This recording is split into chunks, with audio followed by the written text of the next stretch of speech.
I'm Ross and I started ASAP Watercrafts. We design and make incredible jet boards you lay on and they blast you through the water. I'm super lucky that with my job I get to go on some big adventures, so I wanted to share these with you and bring you along for the ride. Click the subscribe button to join me on the journey.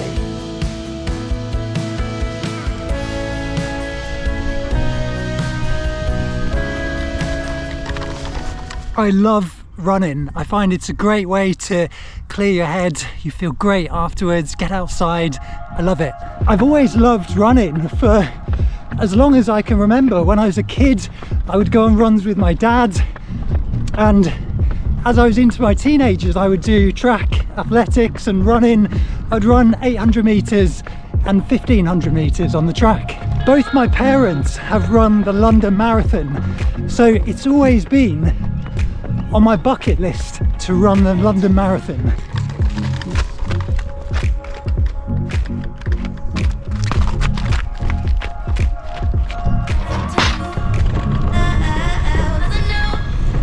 After recovering from a broken leg from a motorbike accident when I was 19, when I turned 20, I applied for the marathon for the first time, thinking I might get a place in the ballot, or maybe the following year.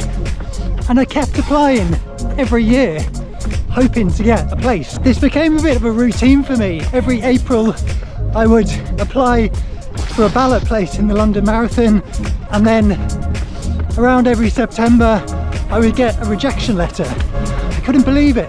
I just kept applying and applying every year. 15 years later of applying every single year, this year I have a place and I'm running the London Marathon. 15 years I applied for. 15 years. There's not many things that you do for 15 years. So this is it. I've got my place. After 15 years of renting the ballot, I can't wait. I'm so excited. Now, I've been doing all of my training runs with my training partner. Bonnie has been amazing, and to be honest, I'm going to miss her in the race. And I'm starting to think maybe I should push the pram around the London Marathon.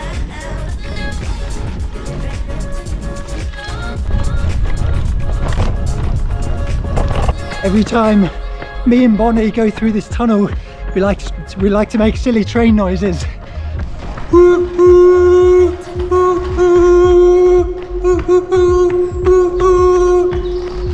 Or maybe that's just me.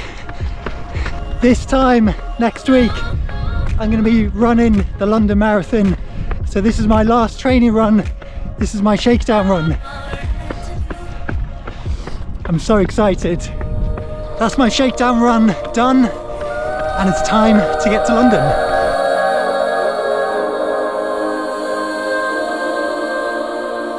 Hey, listen up, I've tried to tell you this 100 times. Not getting better by lying there pretending to cry. You on repeat, you can see, cause you have closed your eyes. You say you listen, but you're missing what it's all about. Rise up now. If you never fall, you don't change at all. Cry out now. Have you given up? I will never stop, yeah. I try to help you, but you keep reading between the lines. There's nothing there for you to complicate, we're not aligned. You say you listen, but guessing there's just another side. He's coming, you'll see him in a sec. He's coming. He's right in the middle, can you see? I can see him there. Yeah. With a man bomb. What's the man? He's coming this way. He's coming this way. Ross! Go, Ross!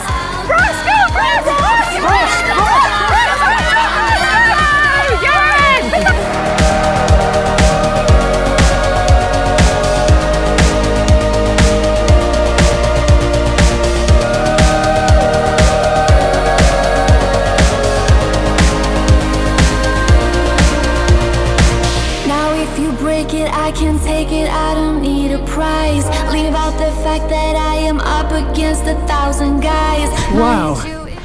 It's been just over a week now since I ran the marathon and my legs have had a chance to recover now, so I thought I'd come out for a run to try and relive some of it. What I wasn't prepared for is the thousands of people cheering on my name. I had my name written across my running vest, and that cheers of "come on Ross, you've got this, good pace Ross, great running." And it was quite a rainy day on the marathon day, so I thought not many people will come out. Why would you stand in the rain and cheer people on? But actually it was incredible, the support. There were thousands of people lining the streets all cheering my name, and I just felt like a hero for the day. I said to myself on the start line, I'm going to take this 5 miles at a time, so all I'm going to focus on is getting to the first 5 miles. And then when I got to that 5 miles, I gave myself a pat on the back and said, yeah, you got this. And did the next 5 miles to 10 miles and just broke it down into 5 mile chunks. And that's, for me, that was the only way I could get through it. And I know what you're thinking, the marathon is 26.2 miles, that's not divisible by 5. So that last 1.2 miles, that was just on pure adrenaline, and that was by far the hardest stretch of it. My legs felt like they were on the verge of cramping up, and the only thing that got me across that finish line was the cheers from my mum, my partner Jude, and our daughter Bonnie, who were there cheering me on just a few hundred meters from the finish line. So their support was incredible.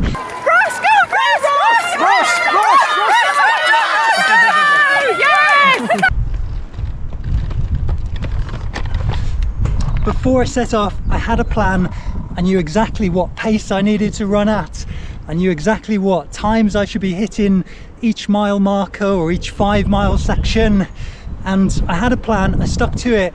It was so tempting to go off faster, and it's so tempting at the start to get a bit of time in the bank and go off faster.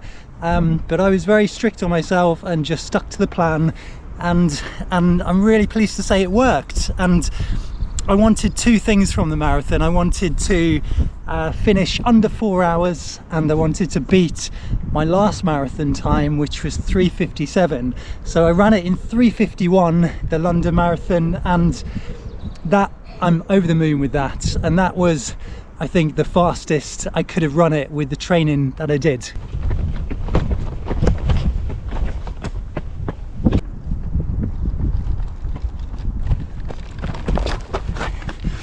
It's got nothing to do with running.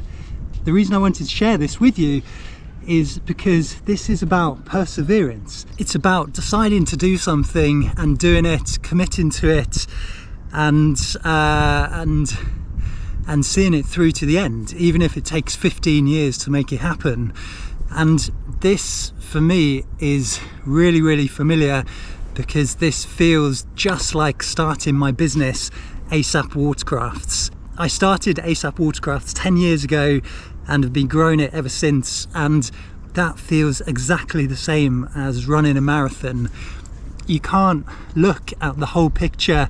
If at the start, when our Wave Jam electric jet boards were just an idea on a piece of paper, if I would have looked at the whole thing and thought, we need to get this to production, and that was way too overwhelming and too big a task to think of.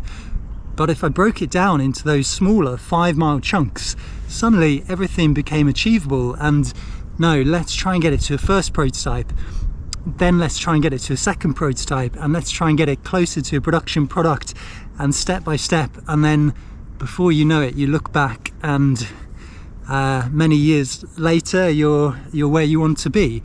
But if I would have looked at that as the whole picture from the start, that would have been way too overwhelming.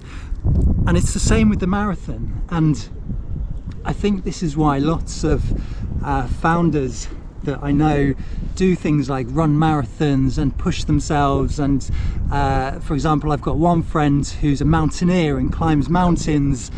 It's the same thing, and it's the same skills, and it's the same mental endurance, and this is just one way of us practicing it.